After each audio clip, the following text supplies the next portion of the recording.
think about how area and perimeter affect each other, right?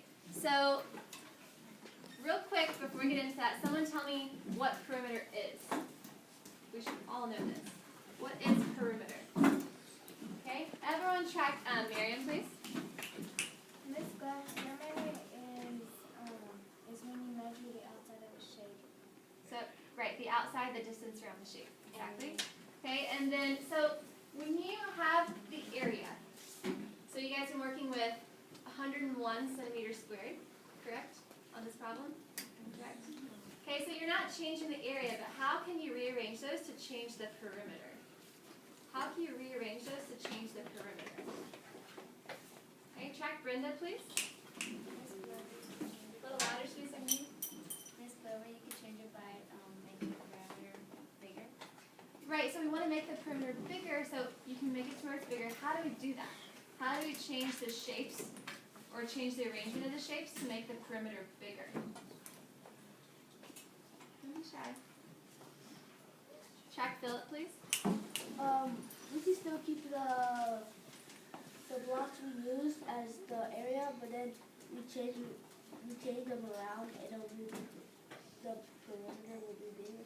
How did you change them? Like, since we had like 3 24 blocks, like in the like upside down L, and then we had like five more 5 base blocks, and then we had another 1 base block. Okay. We rearranged it so that it just be like a irregular shape, like a different irregular shape. Oh, an irregular shape. So you're saying that maybe when we make the shapes into irregular shapes that are kind of all spread out and stuff, it makes the perimeter bigger? Is that what you're saying? Okay, and then so what about when our shapes are very condensed, like this one up here that we worked with on the board? That shape is very kind of like condensed, right? And so that's going to make the perimeter, in my opinion, smaller. Does anyone have a reaction to that or an opinion? Track George.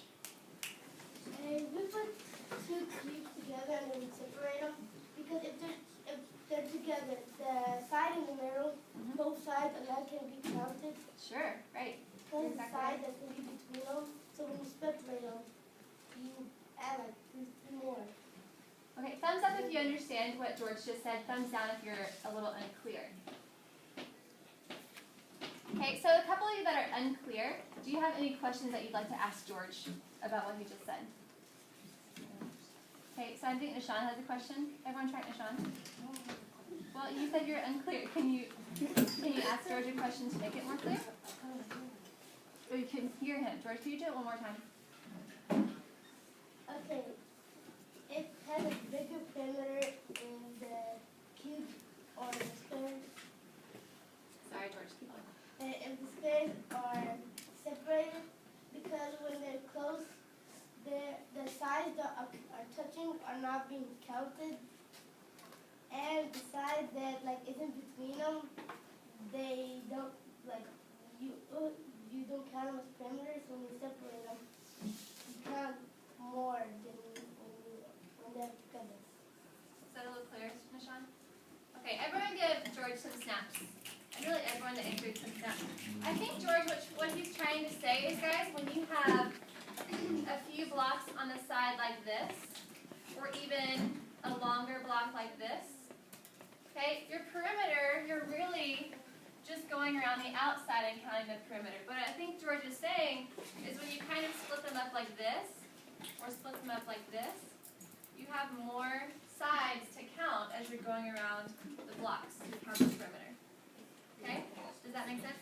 Any questions about that?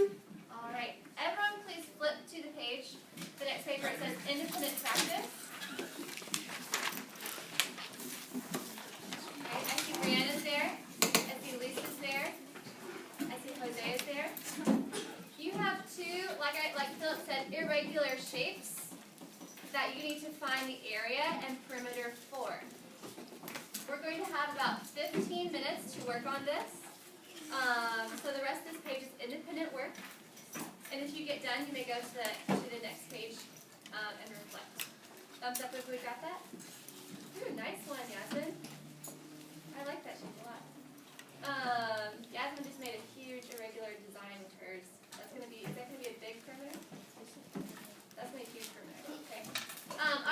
please work on your own at a level 0? Work on your own at a